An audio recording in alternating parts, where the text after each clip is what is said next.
Keir Starmer and the Labour Party are in for a very tough time over the next 4 years, because the election of Donald J. Trump means that the special relationship is about to hit very rocky territory. Not because Donald Trump has any ill will towards the UK, far from it, he's half British himself. The only reason that this special relationship is about to be under very intense scrutiny is because the Labour Party's own incompetence has allowed it to be. From The Guardian, Keir Starmer is unable to stand up to Donald Trump. From iNews, this is really bad for Keir.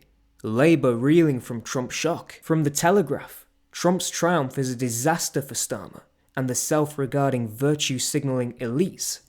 This resounding triumph is total repudiation of the left's brand of politics and cataclysmic for Labour. Even Donald Trump's son has criticised the Labour Party, as Keir Starmer is seeking to mend the US and UK ties with the new president. So in this video we're going to look into how on earth we've got to this point, and actually a unique perspective in why Trump bullying Starmer may turn out to be a very good thing for the UK. But first things first, if you're new around here, welcome, please drop a like and subscribe to the channel down below, I really appreciate the support. Without further ado, let's get into it. Believe it or not, this feud has actually been going on for the best part of near a decade, when Donald Trump was first elected back in 2016, and the Labour Party were in opposition at the time.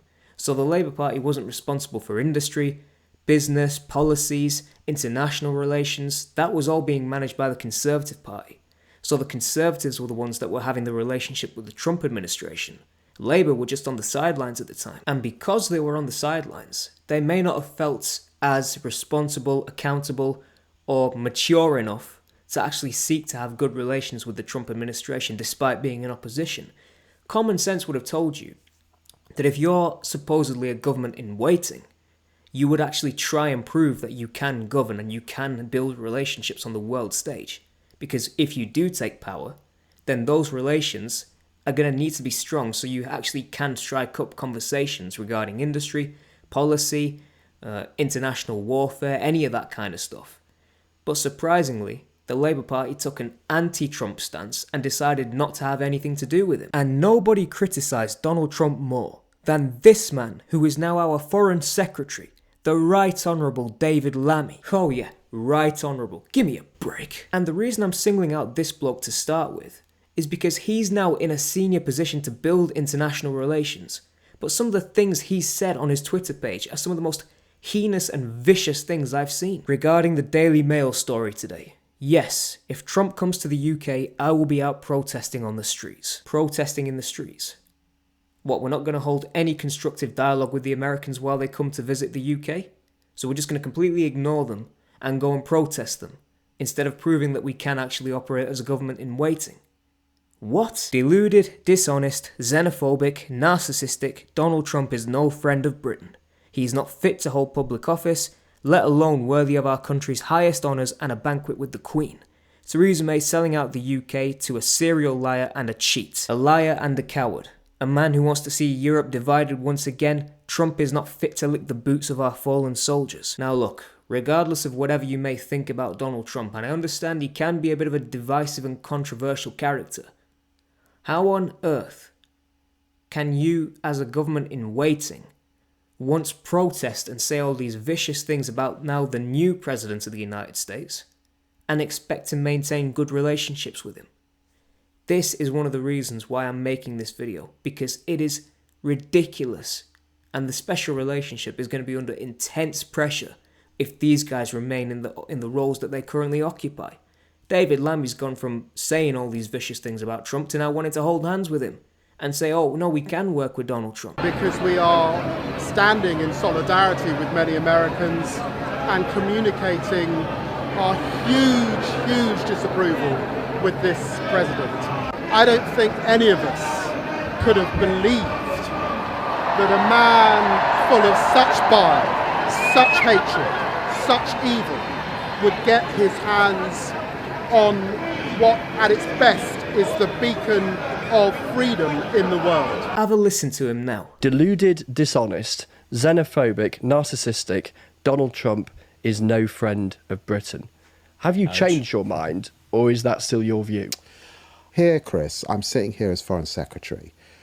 I've had a meal with Donald Trump. I've met Donald Trump. Did you talk about this stuff? Did you apologise? Did he bring it up? Not even vaguely. I've got to say, I found him to be a very gracious host. Did he offer you a second portion of chicken or something out here? He did offer me a second portion of chicken. He was very generous, very gracious, very keen to make sure that we felt relaxed and comfortable in his surroundings. He was funny. He was warm about the UK. Very warm about the royal family, I've got to tell you. Well, you've changed your tune, haven't you, Mr. Lamy? Turns out a bloke like Trump, until you get to know him, isn't actually as bad as you may think he is. For a man of such evil and bile, you now actually find him to be a very gracious human being. But to be fair to David Lamy, he's not the only one. No. Let's be fair to him. It's a big chunk of the Labour cabinet that have actually gone and criticised Trump publicly. Starmer wrote on X in 2019, when Boris Johnson was the Prime Minister, "An endorsement from Donald Trump tells you everything you need to know about Boris Johnson's politics and why he isn't fit to be the Prime Minister." 4 years ago, Deputy PM Angela Rayner had described Trump as a buffoon who had, quote, "no place in the White House." You'd think Donald Trump being re-elected will be enough for the Labour Party to become nervous. Think again, because it gets 10 times worse. Because Elon Musk is also a part of Donald Trump's team, and he's been very critical of the way the Labour Party have been governing the UK. But the Labour Party aren't exactly fans of Elon Musk either. In fact, Labour went one further by refusing an invite to Elon Musk at a UK investment summit. But this headline from NDTV sums it up best for me. Possible trade wars, Labour ministers' unflattering comments about Trump, and any role for Starmer critic Elon Musk in Trump's administration would make for a very bumpy ride between the two allies. So with everything I've said in the video up to this point, you would think the special relationship is going to crash and burn within these next 4 years. But I have cautious optimism here. I put out a video earlier this year condemning the censorship policies that we're seeing in the UK now, where anyone who says anything controversial or misconstrued as offensive is very likely to face jail time over those posts. But the Vice President-elect, J.D. Vance, has now gone on the record to say the following. J.D. Vance suggested that the US's support for NATO could be pulled if Europe tries to regulate Elon Musk's X as free speech debate rumbles on. The leader, I forget exactly which official it was within the European Union, but sent Elon this threatening letter that basically said, we're going to arrest you if you platform Donald Trump, who, by the way, is the likely next president of the United States. So what America should be saying is, if NATO wants us to continue supporting them, and NATO wants us to continue to be a good participant in this military alliance, why don't you respect American values and respect free speech? Excuse me, it's insane that we would support a military alliance if that military alliance isn't going to be pro-free speech. I think we can do both, but we've got to say American power comes with certain strings attached. One of those is respect free speech, especially in our European allies. Like, look, I'm not going to go to some backwoods country and tell them how to live their lives, but European countries should theoretically share American values, especially about some very basic things like free speech. If the incoming Trump administration can wipe out the no platforming and censorship policies we're seeing both here in Britain and across Europe, that is a big, big win.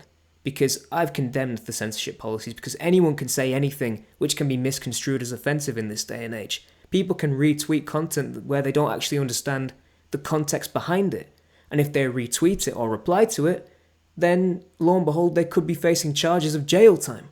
So if the American influence of the Trump administration can sweep across Europe and get rid of these policies, that is a big win for Britain. But that's not all. Do you remember what I said at the start about Donald Trump being half British? Well, his love for the UK is clear for all to see. Donald Trump is considering making British exports exempt from tariffs. Donald Trump is considering offering the UK a special deal that would exempt British exports from billions of pounds of new tariffs. The US president has pledged to impose huge levies on all foreign imports after he takes office next year, under an America First trade policy that has caused panic in the European capitals. But sources close to Mr. Trump said the UK could be exempt from the tariffs under the terms of a deal that Britain hopes to negotiate in the coming months. We have one of the most pro-British presidents in such a long time in the White House currently.